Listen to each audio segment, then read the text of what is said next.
Welcome to Life's a Coach. Our mission is to empower individuals like you to take charge of your life, discover your purpose, and elevate your performance to new heights. Each week, we'll be diving into engaging discussions, introducing you to valuable tools from the coaching world, and giving you different perspectives on individual development. Whether you're seeking clarity, motivation, or a fresh perspective, we've got you covered. Again, welcome to Life's a Coach, where the power to transform your life begins now.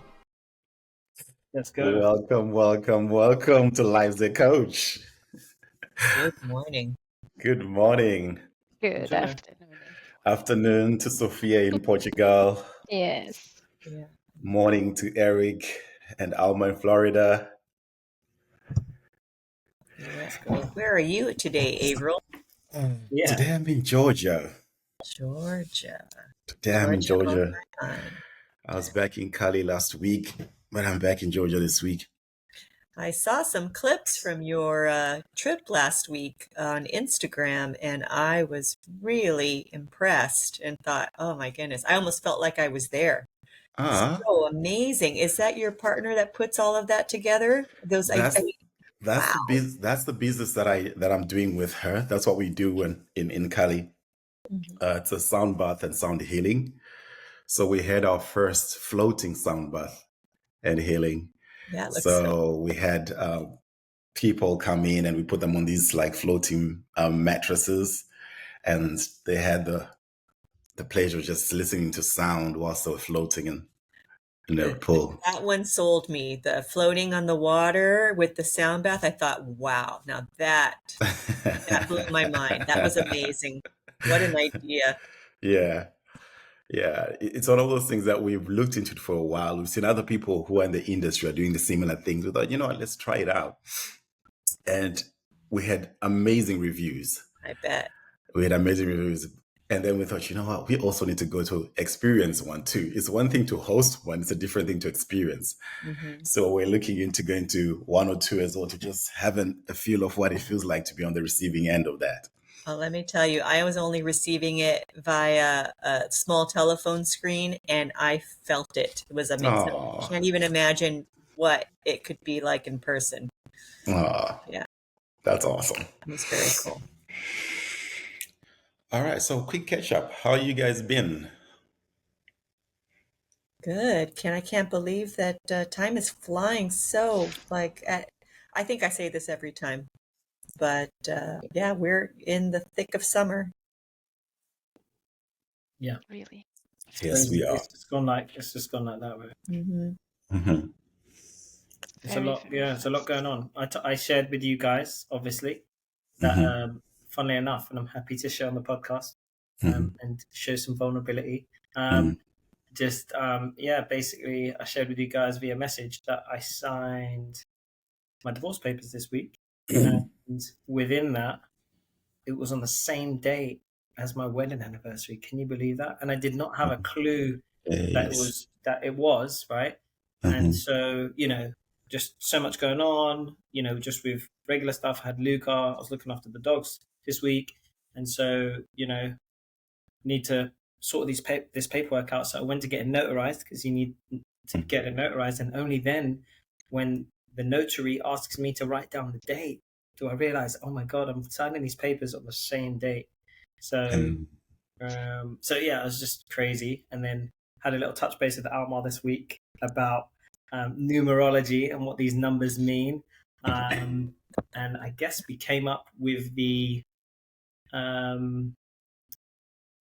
common denominator that I came up with which was we did the math of numerology, and the number that came up from the date, which was June 25th, 2024, was the number one, which for me felt like being reborn, starting from scratch, becoming a new person, which was chillingly crazy because literally the last month that I've been here by myself has literally been that process of starting fresh, which is totally crazy. So I just wanted to share that with you guys. Oh, that's awesome. Wow. It was pretty incredible. I got goosebumps when we came up with the one. I was like, Wow. How long had you guys been married for? How many So years? we were married in 2015. Mm-hmm. So it was, yeah, that was the thing as well. 9 years, right? So 2024. Mm-hmm. So another thing that I had that I was not aware of that Almar really confirmed for me was the cycles. Cycles usually take place within 9 years. Every 9 years, yeah. So it was literally, yeah, and I did not know that, and it was to the day, 2015 to 2024 is literally like the start of a new cycle for me, and Yeah. then the number one, right, is just like too much. And I'm not, me, I'm a skeptic when it comes Yeah. to these types of things, but Yeah. just the resonance with everything at once Yeah. was just insane. So yeah, it was pretty crazy. That's awesome. Well, congratulations to you. Thank you. To new beginnings. Indeed. Mm-hmm. Alma, I didn't know you were into numerology. just dabble. That's that. She says it very modest. She says it very modest. Normal Almar. Yeah, normal Almar. Then she drops the bomb of everything that she knows about it. Our resident hypnotist and Numerologist. numerologist. Do you do that thing, Almar, with the name to get to the essence of the Yeah, person? there's also name that. There's and with the born date? Because I did that once. I think there's first of all, there's lots of numbers, right? Everyone's got there was a web site that I would get newsletters from back in the day, and I believe it's just simply called numerology or numerologist. It's either or ist.com. And what there you go. You want to know what your life path number, they'll tell you how to calculate it. Do you want to know? I mean, all the numbers are there. And so I always got a kick out of doing all of my numbers. And then every year is a new number, right? And so like, where does your personal number fit into the year? It's just fun. Yeah. So do you want to know something that's interesting, that you guys had this conversation this week, Eric and Alma, about numerology? Today's Friday. On Wednesday night, I had booked this like 2 months in advance. All right. I was on a Zoom call with a lady called Felicia Bender. She's a numerologist, and she was running a workshop and just breaking down for people their years, their numbers and stuff. Now, granted, I haven't looked into my numbers and all that kind of stuff for almost like 6 years or something like that, right? When I first got introduced to it. So it's interesting that you two are talking about it, and I'm coming fresh out of a numerology workshop. I actually know what year I'm in this year, what's going on in my life. I was like, okay. Oh, send me that stuff. I want to know more. Damn. Why am I so behind the 8 ball? I'm glad that I put it all to your attention, but now I'm like, I'm you know what I mean? Now I want to know. Now everybody knows something about numerology, right? Yeah, exactly. So here's the thing. For me, I first heard about numerology as I was reading. There's a guy called Dan Millman, right? He did the Peaceful Warrior. If you guys ever heard of the Peaceful Warrior, right? I think I have. Yeah, I read that book about, I think, 6 years ago, and I first heard about that. Then I kind of studied it a bit, and a lot of it did resonate with me. But in my spiritual walk that time, I was like, oh, okay, I don't know, right? And it also spoke about these 9-year cycles, right? So it was interesting for me that I had almost 4 years or so, 5 years that I haven't really looked into it, to not come back and look back at my cycles again and where I'm at and go, oh wow, like it's so on point, right? like, how the fuck does that happen? Like, it's so on point. All right. So it was something that I was like, okay, it got my attention again. It got my attention again. And for me, what I feel like it does is knowing what cycle you are in that year, for me, helps me more, what's the word? Accept and understand more what's going on around me. Like, let's say if I'm in a year that it's not a year of harvest, right? But it's a year of grinding. Or if I'm in a year of receiving, actually, like now I'm in the 7th year, and it's supposed to be just a year of just chilling, receiving, and just reflecting on the stuff that has happened in my life in the past cycles that I've been through. So if I want to try, like, I want to get a new job right now, or try something new and grind, it's not going to happen because I'm not in that cycle, as per se, right? That's my understanding. I see you, Alma. You're moving ahead. Not like it's not going to happen, but it's energetically it may be going against the flow, if I can rephrase that. All right. But I'm keen to hear what you gotta say. Let me just finish, but I'm keen to hear what you gotta say, Alma. All right. I'm just thinking the power of suggestion. That's all. That is true too, coming from a resident hypnotist. Definitely. But what I mean is, like, for me, I feel like it makes me just understand more the cycle, the flow of what's going on in my life. If I'm trying to force some stuff to happen that are not happening, it just makes me understand and just be more, okay, more accepting, if that's the word. But now I'm keen to hear what you gotta say, Alma. I think that, God, can you imagine if everybody woke up in the morning with an outline of how their day was going to unfold, and ideally in the most positive manner, that kind of gives you a break. You can just like, okay, I know that all of these things that are going to unfold in front of me today are for my highest good, or will result in something wonderful. Imagine that mind shift, Yeah. For a moment. And, not that I agree in manipulating someone's mind, but I don't know, if it's for good, why not? We only see what has been presented to us, because before, if we have never known it, we do not see it.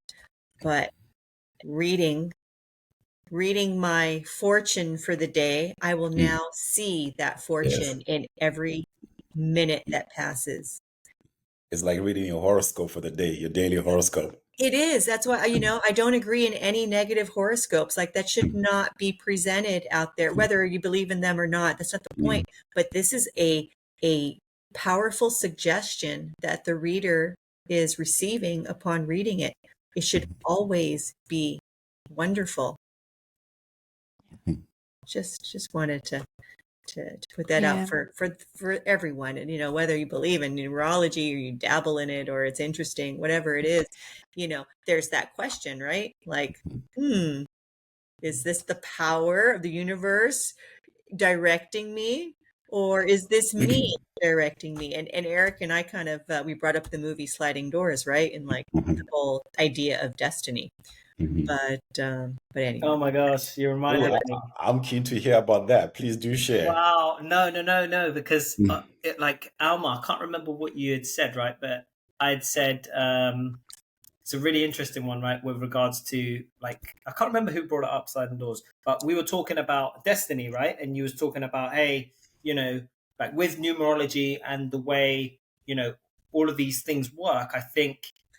I asked you, I'll tell you, I asked you, you ever, go back in your life and think, oh, everybody wants to have maybe the opportunity to live 2 lives, right? Like, oh, I've already done this. This is really wonderful. I wonder if I would have taken door B, where would my life have, guided me? And, how lucky I would be to have a whole new experience. And then that's when you brought up sliding doors.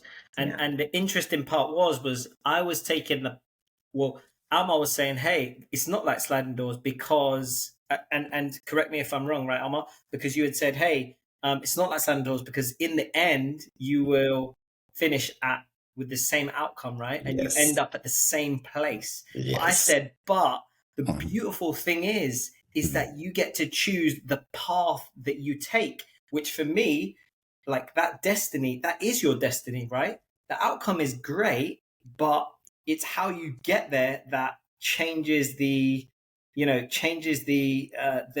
experience, the journey. And that's like the beauty in it all, right? Like with regards to, hey, maybe I'm going to end up at this place, with this job, like, in this situation. But as Almar said, I think that's beautiful, right? Like, what do we think about that? Like, what's our thoughts with regards to, do we think that it is like predestined, as to where we're going to end up, right? With regards to this whole, 9-year cycles, right? And, you're going through this, right? Through these cycles until obviously we die. Do we feel as if we have an element of kind of, or how much control do you think that we have over that situation, that cycle? Or do you think that it's all kind of predetermined almost? Come on, Avril. Well, well, as a spiritual holistic coach who has certain beliefs and understanding, my thoughts on this are,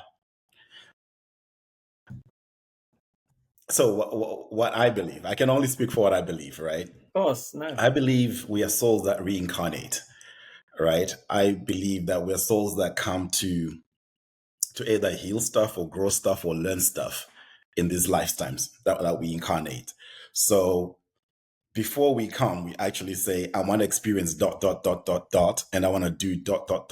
so that I either grow, heal, or experience something I haven't experienced, right? And so we kind of, as souls, already know what we want to get out of each lifetime we're going into, all right? So that's the part that I feel like we actually know, and we predestined what we want to experience. Obviously, when we come through into this lifetime, we get the amnesia. They call it that. I forget the name they give it, but it's because, Eric, if you know that next week you're gonna win the lottery, right? And right now you're going through some tough financial stuff, right? The way you're gonna go through it, right, is gonna be different, because you know you're gonna win the lottery. Like, forget it, I'm gonna have the money next week, right? But if you're meant to feel the pain, the fear, the stress, and all that kind of stuff, right, that's what we came as well to experience some of this stuff. I'm just saying this as an example that we have the amnesia so that we actually fully embrace and go through the feelings and the emotions we're supposed to go through. Otherwise, if we automatically knew the outcome, then everything may be just be a breeze and we don't get to fully experience what we came to experience. So coming back to my belief is that we are souls that come and decide, okay, this is what I want to learn in this lifetime, right? So when I come through as Avril this year, this lifetime, my name is Avril, and I forget a lot of what's ahead of me or what I came to do, and I start walking it blindly. However, coming to that point that you're talking about, sliding doors, and what Alma said, like ultimately we get to the same thing, is that the way we designed our life at any point or at certain points, whether I take option A or door B, it's already been, because we got free choice and free will. But there is an element of like, in order to make sure that I still get the most out of the lessons I came to get, door A and door B, though they look different, ultimately I will still learn the lessons I need to learn in that point. So that's my understanding of how there's free choice and there's predestined both in one, because I chose it. I just forgot that this is what I chose. All right. And I mean, the predestined, like, I kind of not like it's destined, because even souls, once we're here, we still can choose not to go through with some of the lessons we came to do. But I feel like that's how my understanding of it. So just a question, like, I view, the more scars you have, the more beautiful and rich your life must have been. And so therefore who you are, will be different than if you didn't have as many scars or didn't have. So let's say you take, A and B. One door had maybe the trials were a little bit more intense and maybe they were more frequent, but that, as you're saying, it's because I chose them, right? Versus B, maybe I skirted through a few where they were lessons, but they were different experiences. So, and then we get to the mutual point at the end. What's the difference? Like, am I the same person at the end? Sorry, say that again. So am I really truly, let's say in this respect, I'll go back to sliding doors because that's what we were talking about, makes it easier. So, the end where the two get together and, they were meant to be together. But my journey to get there, am I really that same person? Meaning, because I took A and B and they're both different routes. And so, yes, you're saying the destiny is destiny. So we're meant to be there. But then who am I as a person? Yeah, for sure. So to me, the way I see it is that, okay, if I can put a different example, like if I come into this life to do these lessons, right?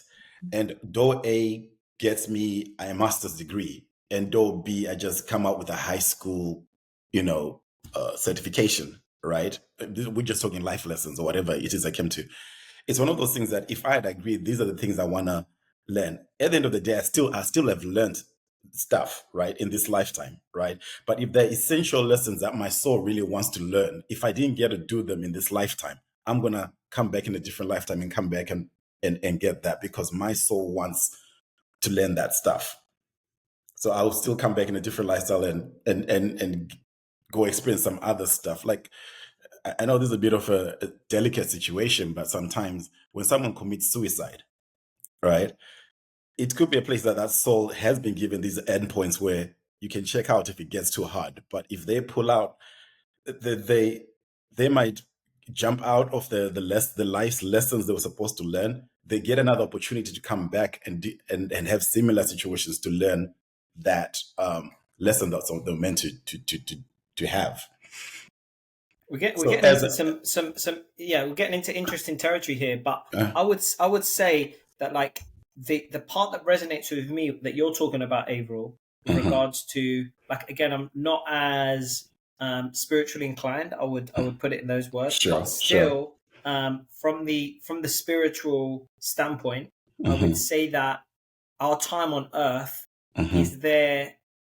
is made to find out who we truly are, and in that sense, the experiences that we go through, whether positive or negative, can either take us closer to who we truly are, and that's where the part about the soul resonates with me with regards to, now, what is your essence? The essence of who you are will resonate, and you will enjoy, and you will gain and feel more whole if you are experiencing and going through the things that basically talk to your soul. Do you know what I mean? So, life coaching is an example for me. Do you know what I mean? Where, again, it was a cousin of mine who, crazily, I think I told you guys the story. Definitely Sofia. Yeah. And why I got into life coaching, it was many, many years ago. But she was, she's from Australia. She was based out of Costa Rica for a little bit, but for whatever reason, I hadn't seen her for years. And I got into contact with her, and I actually received coaching from her, and I felt, oh, this is like beautiful. And I was not into like life coaching at all, but through that experience, I obviously felt, a sense of resonance and wanting to serve, and like it just spoke to my soul. Do you know what I mean? I was like, I really feel like almost a magnetic pull towards this, which is when I started researching things like the Jay Shetty certification school. So that's my example of what you're talking about there, Avril, as to it resonates a little bit as to, there's so much noise out in this world with regards to, there's the rat race of you needing to provide for your family, and things taking you away from your essence, from what your soul truly wants, which is, if we quiet down. That's why I think meditation and mindfulness really helps so much, because when the noise kind of clears out, then we're able to really listen to what's deep inside of us. Do you know what I mean? Like, and that inner voice that's telling us, that we all know, right, deep down, and we hear to different extents. But that does resonate, Avril. That I feel definitely that if you're talking, if you're listening like deeply enough, then you'll be able to hear what kind of what your soul is resonating with, for sure. Yeah, that's that internal GPS that we all have. May I share something now that Sure. you said that, Eric? It resonated with me. So, as you guys know, I went to retreat, but I don't know if I shared this with you. It was a silent retreat 2 weeks ago. Oh, and wow, no, now that you're saying that, Eric, more than to listen to what our selves are saying or having inside, I would say that being in silence these days, it's so difficult and it's so hard that we don't get this time to connect really with ourselves. So the experience that I had there was that I'm into meditation. I spend a lot of time thinking and journaling, but being in total silence with nothing to distract yourselves, not phones, not books, even books, and other people around you. The experience, it's so different, I would say.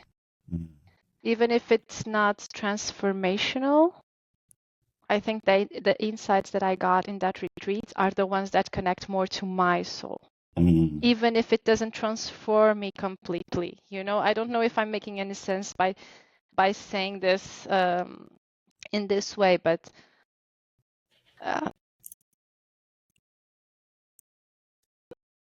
this part of being silent and respect your silence and respect others' silence shows different things in yourself, and I would put that in your soul also. Let me ask you this, Sofia. How did it resonate with you, though? I thought that you would get that. I think I'm being very confusing, but I know that you would get my point. Maybe you should do just some tweaks here. No, you said it beautifully. I get that. Eric, I think please. we got that too. Go on, Eric. No, I just think like pulling out more.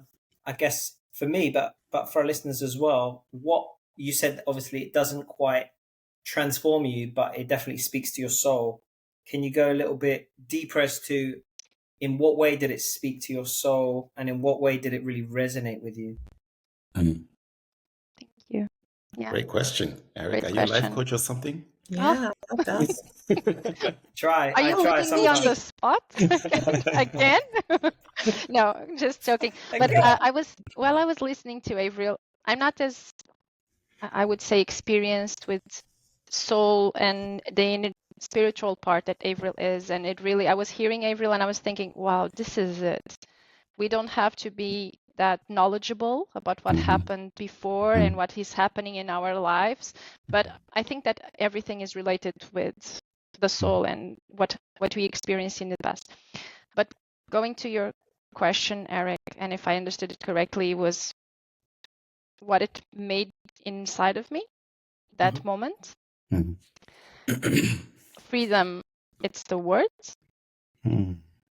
Beautiful. And accepting that this is the way that I like to be in the world. And when you join these two, in my case, probably it would mean that I should change some practices, should change some things that I'm doing in my day-to-day, but I didn't. And I didn't felt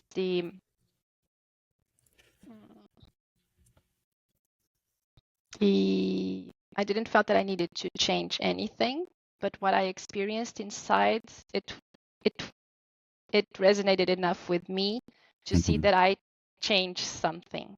Yeah. and it's more inside.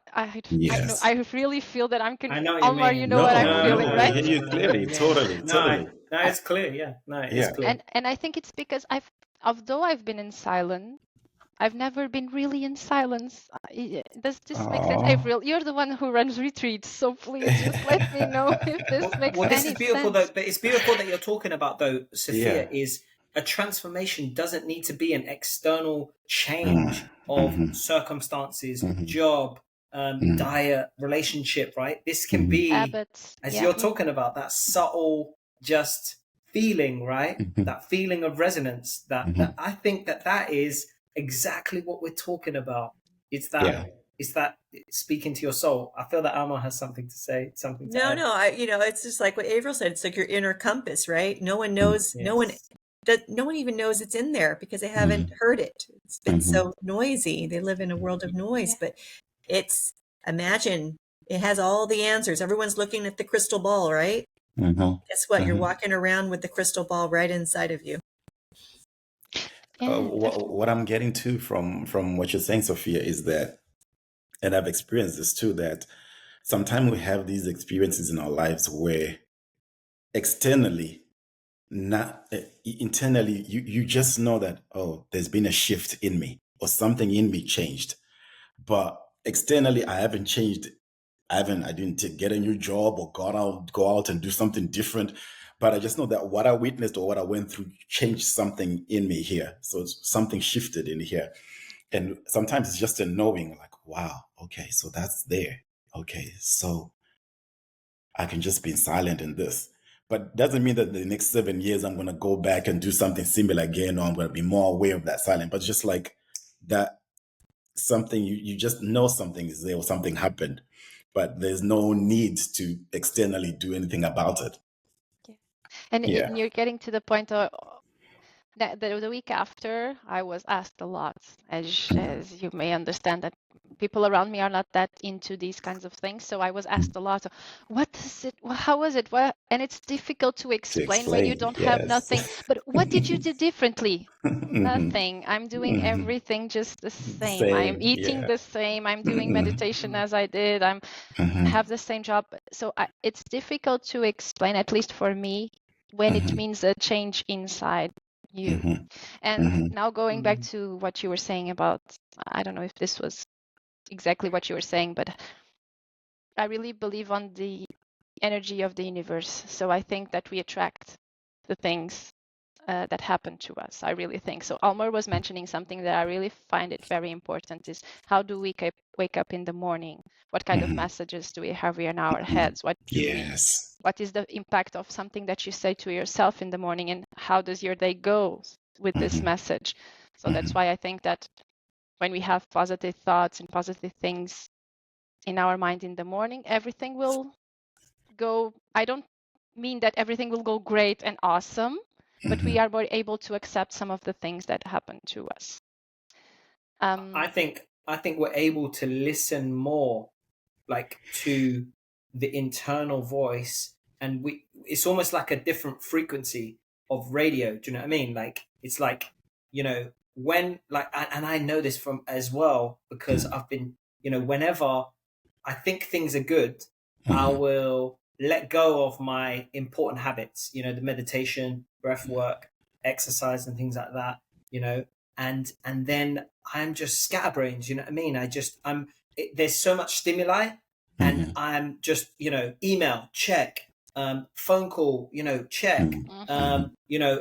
I need to go and do this now, reactive to go and do this now. I'm Mhm. less intentional versus, as you're talking about, if you have those messages reminding you, it's almost like you're setting your radio frequency to this internal kind of AM radio where you can now, you just don't need to listen to all of that. You know what I mean? Mhm. You're just so tuned in to the inner voice. You know what I mean? That different frequency. I think that's so important to recognize, man. It's so Yeah. important to realize.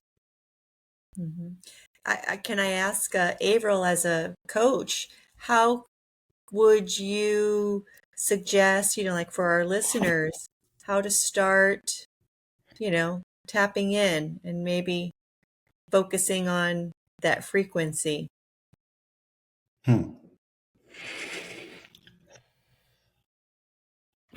The thing is, what I've learned myself is that right now, especially in this age we're living in right now, there's so many tools that people can use to connect with themselves, to connect with their souls, your inner voice, your intuition, etc. There's so many tools. So it's just like, for example, Eric mentioned some people do breath work, some people do ice plunges, meditation, go in nature. There's so many things that people can do as individuals. So if I had a client in front of me who's asking that question, as we all know, like as coaches, our thing is to get the person to discover what works for them or specifically for them. So I would walk with someone through those processes of finding out what resonates. So through a series of questions, and sometimes I'll be asking them, like, let's say for you, Alma, let's say I'm talking to you, Alma, about this. You're bringing that question to me. I'll be like, okay, Alma, so let's look at the past 5 years or past 10 years. What is the one thing that gives you joy? Or what is the one thing that grounds you? Right? And we start going through exploring that. And somewhere in those series of questions, we're going to find something that you may be consciously or subconsciously aware that that's the thing that gets you in there. When was the last time you felt that internal knowledge? When did you just know something was going to happen and it happened? When did you know something? Asking those questions will get you to connect with how to find out where you personally connect with your internal GPS. And then that's how we then find out what practices you can do, to stay connected or to pull into that. First of all, what a gift that you just gave me right now, because how often does anybody get asked those questions? And so you asked me, and I quickly, did a transgenerational search, and I found tick, tick, tick, tick, tick, and I'm like, oh, that's right. I need to, excuse me all, I have an appointment. I need apparently. And so that's beautiful. What a gift, just that in itself, being asked the question. And jumping to that also, you were saying, Almar, about the suggestion when sometimes we hear things from friends, you should do this, or this worked so very good with me, so maybe you should try it. And we all are we are all different. Correct. Maybe a silent retreat was something very good to me, and I really had a very wonderful experience. But some people will not get the same, definitely will not get the same experience, and will not be as enjoyable. I don't know if you say it like this, but joyful. It's not joyful. Thank you, Avril. In the same experience. So these questions, Avril, that you are putting are very important because people are not the same. So what works for me maybe will not work. I would imagine Eric on a silence retreat doing like meditation 6 hours a day. With a schedule, Eric. With a schedule. I can't even imagine. Eric will have like my meditation starts at 11:01 and 53 seconds and ends at 12:02 and 42 seconds. Oh my god. Yeah, I can't imagine. I can't even imagine. But speaking of being individual, if I can share my own story, is that when I started my walk, my spiritual journey in the metaphysical world, a lot of the things, books I was reading and people I was around and communities I was around, everybody was like, meditation is the thing, meditation is the thing. And for some reason, meditation is something I've really struggled with over the years. Right? I was trying to fit myself into this box because the people around were like, this is how you connect, this is how you ground, this is how you ... And for a while, I end up thinking like, I'm just not good at this, right? And even when I joined the men's group and we do a lot of breath work, so there even guys who have these daily practices, they do cold shower in the morning, they have a breath work, then they meditate. I'm just like, I was struggling to connect with that. At some point, I thought there's something wrong with me or what have you. But when I then got to discover that, no, not every practice is for everybody. It may be this is a good thing and there's a majority of people who connect with that, but it's not for me. Sometimes for me, the best way I actually get present with myself is when I'm on my motorcycle and I'm present in that moment. or when I'm in nature, just sitting in nature, just getting my feet on the ground, it connects me. Or in the morning, part of my morning routine is when I jump into the shower, when I wake up, put on some music that gets me in a high vibration. Once I get into listening to that music and I'm like, oh my God, I love this song and I'm vibing to it, it gets me in a certain place that I'm even more open to really hear what my spirit guides or whatever wants to communicate to me, you know. So when I got to discover the freedom that, no, for me, I'm like a plethora. I don't have one specific practice that I do daily to stay connected and grounded. It's like I use different ones that I got over the years. It then freed me to be like, okay, cool. I don't have to be a master at meditation. Okay, cool. I don't have to do breath work every day. It freed me just to be. So that was my journey in that, finding out that not one thing doesn't apply to everybody. We got to discover what works for ourselves too. Can I challenge you with a question? And Sure. probably, as Almar already put it, that question was so important to me, maybe. Yeah, It's sure. like, what makes you feel free? What is the experience that you have or had in your life that makes you feel free? Oh, his eyes are all glittery and lovely. Look at that.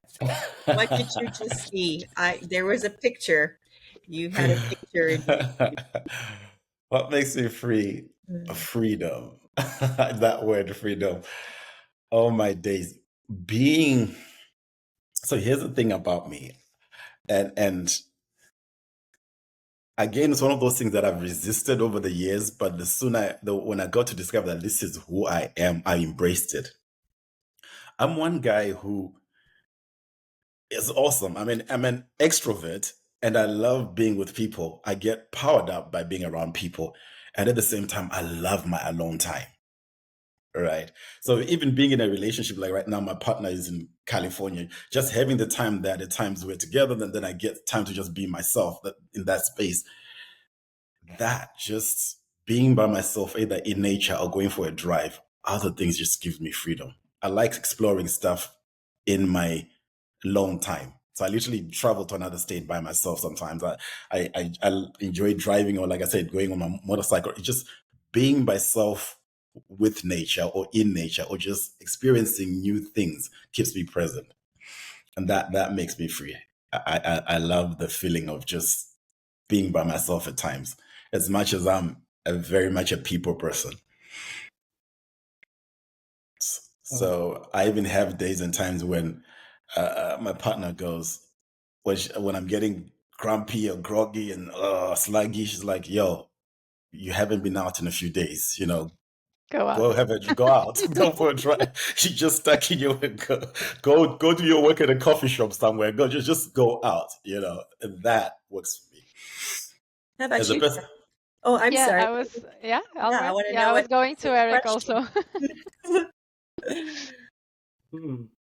I mean, that resonates so much, Avril. I think, again, what resonates a lot is what you just said about you fight against it almost, right? For a period of time. And then you just realize that this is who I am. And this is what it keeps coming back to, your essence, who you truly are. For so many years, I'm going to go deep for a bit. Dot, dot, dot. For so many years, and I think it comes from my childhood. I would, when I was younger, so I'll tell a story. Obviously, when I was younger, I would kind of wake up in the middle of the night looking for my mum and dad. And my mum would always kind of be out. She would go to the gym later at night. And my dad had a workshop. I think I've told this story before, but I'll tell it again. It's fine. But basically, I don't remember a lot from my childhood. Like, I think that it was a little bit traumatic for me, not in an abusive way or anything like that, but a part that I kind of, there's a lot of it that I just blacked out and I can't remember a lot. So this part though, I remember this vision vividly of waking up, going downstairs and like not being it, like feeling of being alone. and knocking on the window, because my dad had a workshop in the back of his back of the house, and he would like be working on electronics and stuff like that, and like really wanting like somebody to just hold me and just be with somebody. And then like I was just alone. Do you know what I mean? That feeling of being alone. So I feel as if I took that into like my teens, like during my teens, I would like have, I would go from girlfriend to girlfriend. Do you know what I mean? Like, where, you know, I would never like always just go into a new relationship. So like that feeling of just being together, like with somebody, like it gave me my sense of self, right? That's my sense of, you know, being like having value in the world. Do you know what I mean? Crazily enough, after this last relationship, I've kind of realized that I don't need that. Do you know what I mean? Like it was like I was attributing that, like that sense of worth to like other people when I can truly give that to myself. You know, if I'm kind of by myself, like now, like the dogs have gone, like Lucas at school, like these moments of stillness just by myself are like, they are actually very freeing as well. Do you know what I mean? So I would agree with that. You know, that sense of freedom, and just being by myself. Do you know what I mean? So like, what's crazy is, you know, what is sometimes you feel is your greatest weakness can be your greatest strength. Do you know what I mean? For sure. So yeah, that resonates for sure. That's probably when I also kind of feel the freest, and it's like it scares the shit out of me to think of something now, like going even further as to taking a vacation by myself to like a state just literally by myself.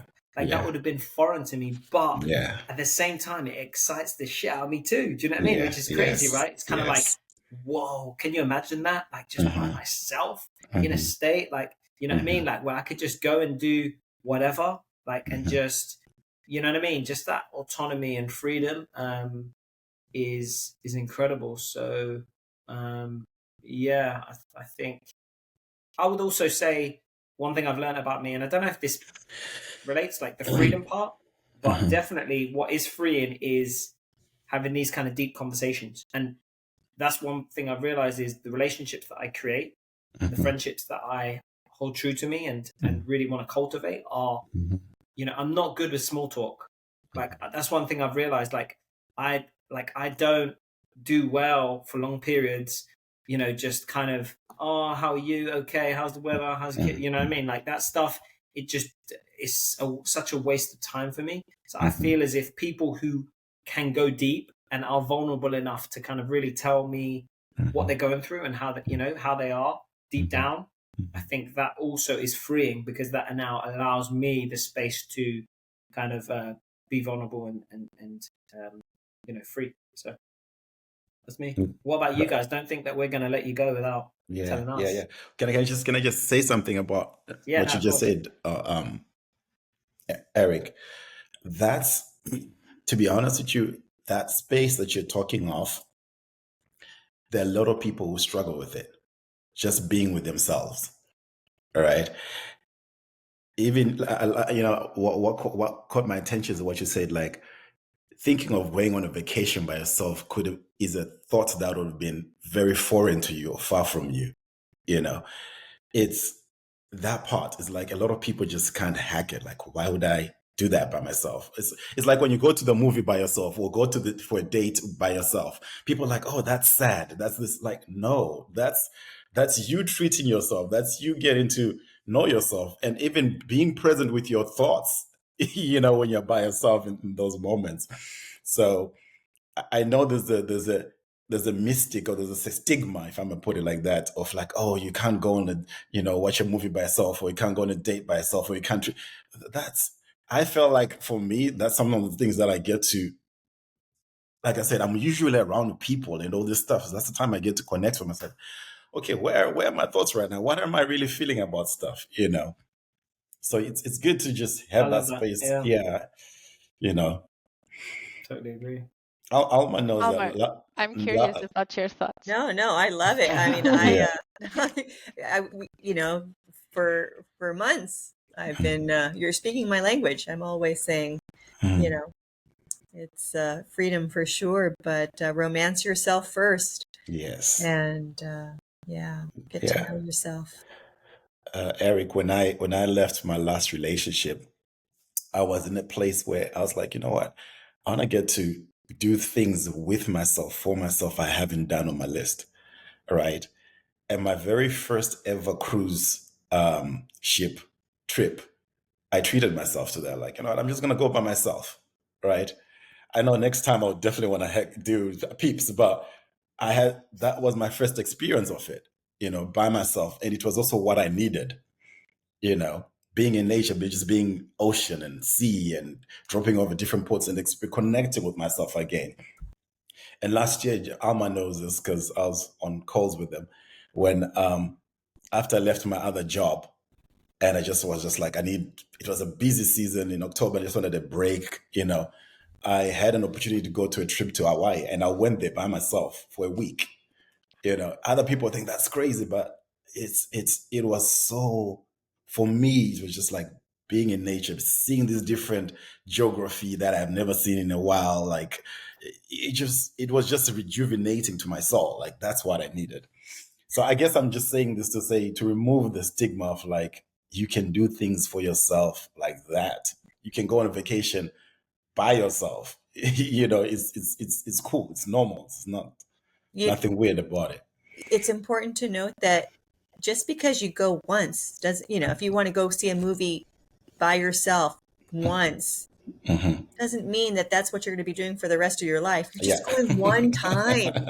Just experience something new. Step out of your comfort zone. What do they say? Like, what is that quote about? You know, that what you seek, what you thrill, or the greatest happiness is right outside of your comfort zone.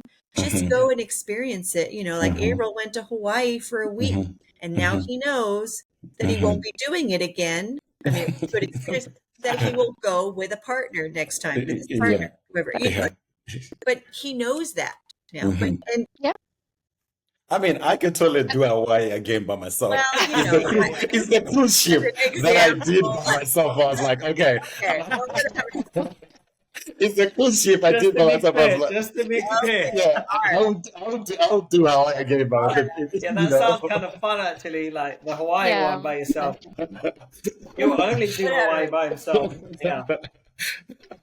Just try it. I think there's much to be said for that. Yes. Yeah, as definitely. you said, much to be said. Because even sorry, Sofia, even in that experience, right, you get to discover what you like and what you don't like.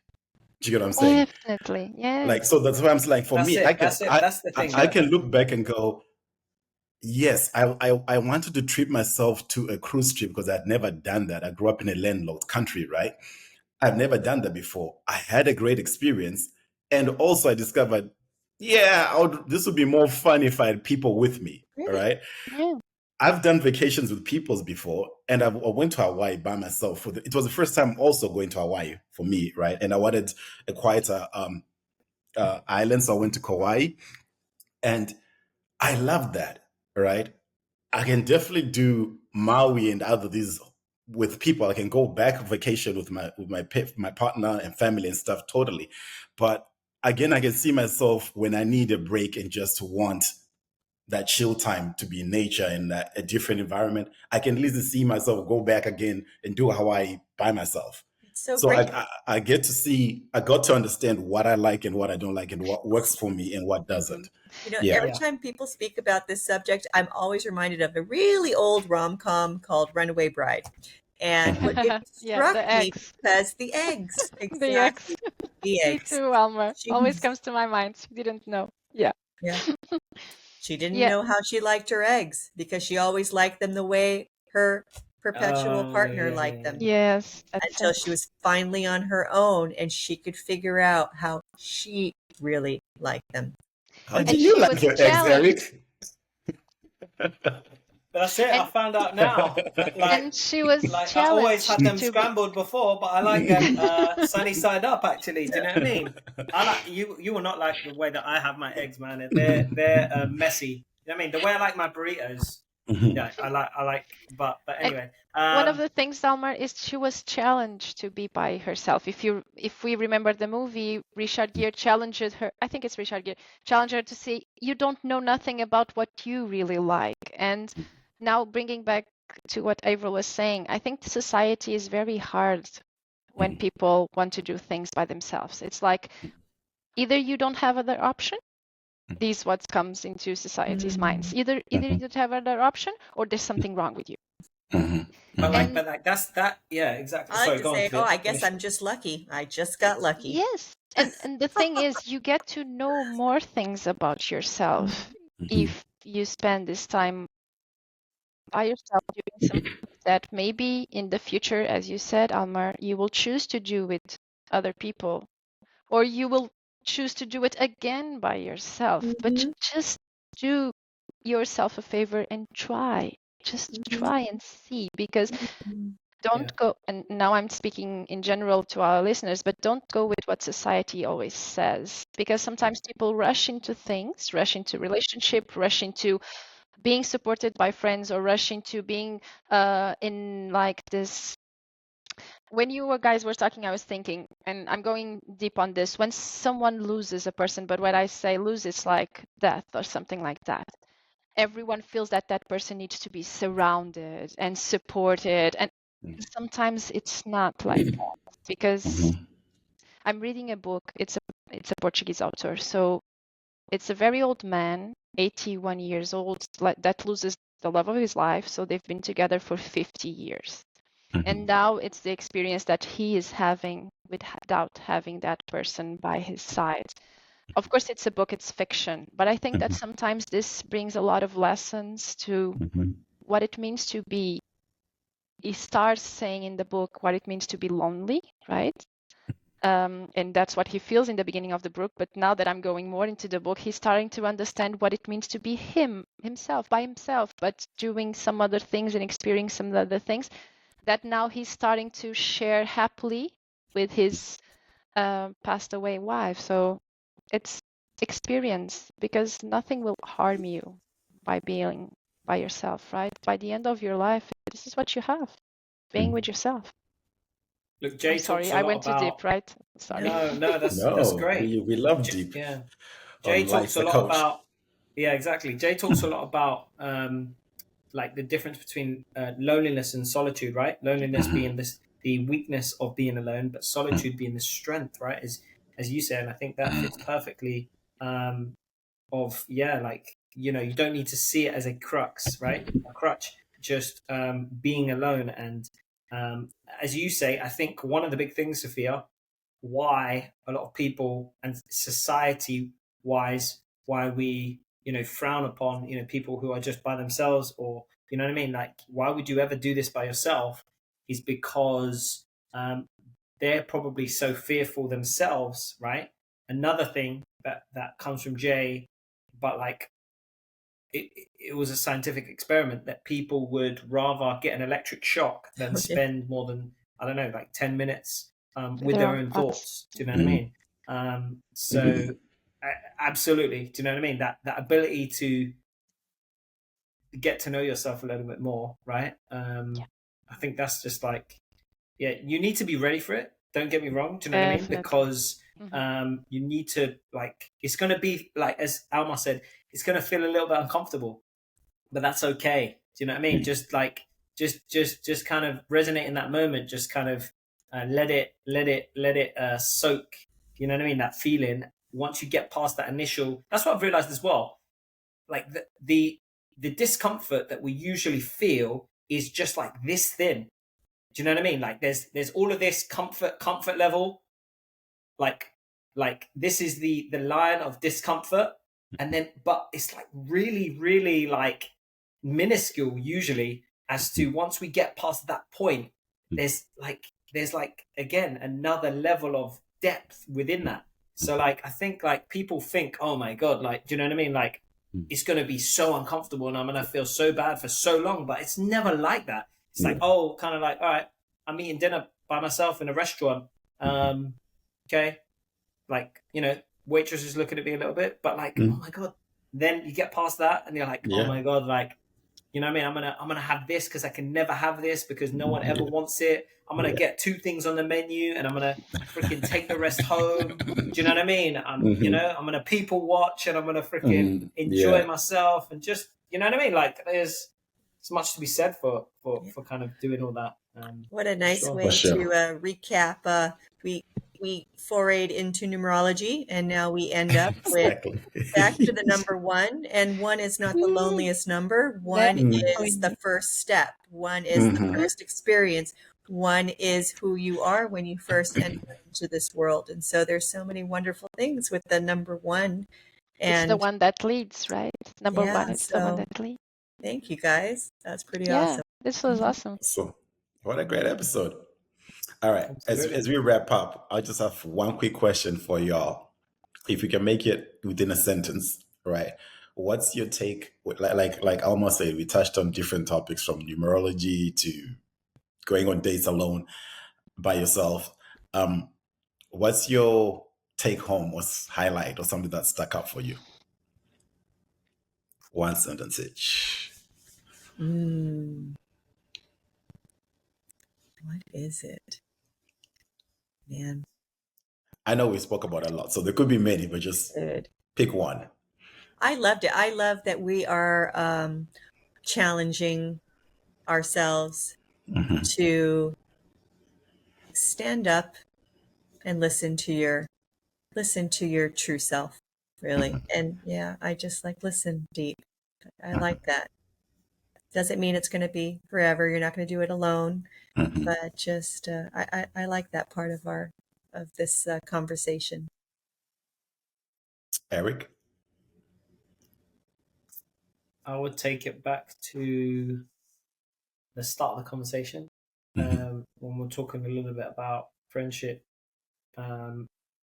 Surround yourself with people who you feel free with and you feel alive with and you can just be yourself with, right?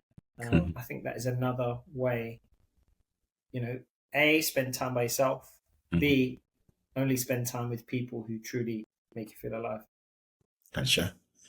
Sofia? I have a challenge. Sure. Let's just stay silent for 1 minute. Uh-oh. I love that.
Now let's wait to see what our listeners say in the comments about what it was to have 1 minute of silence. I would love doing this at the beginning of one of our podcasts. We can do that for sure. My takeaway. I love the question you posed me, Sophia, about what gives you freedom. I think it's been a while that someone had asked me that question, and I feel like I know what used to give me freedom in a previous version of me, but in the current version of me of late, I haven't asked myself that question. Like I need to, oh, okay, Good. I'm yeah. glad that I So that's my hear takeaway. that. Okay. Yeah. Thank you, Avril. Thank you for sharing. All right. Nice. Thank you all Thank you, guys. for joining us on Life's a Coach. We'll see you next time. Thank you. All right. Bye. Thank you for joining us on today's episode of Life's a Coach, where our conversations aim to empower and support your personal growth. Until next time, remember that personal development is ongoing, so keep exploring, keep learning, and keep living a life that aligns with your true purpose. Take care, and we'll see you on the next episode of Life's a Coach.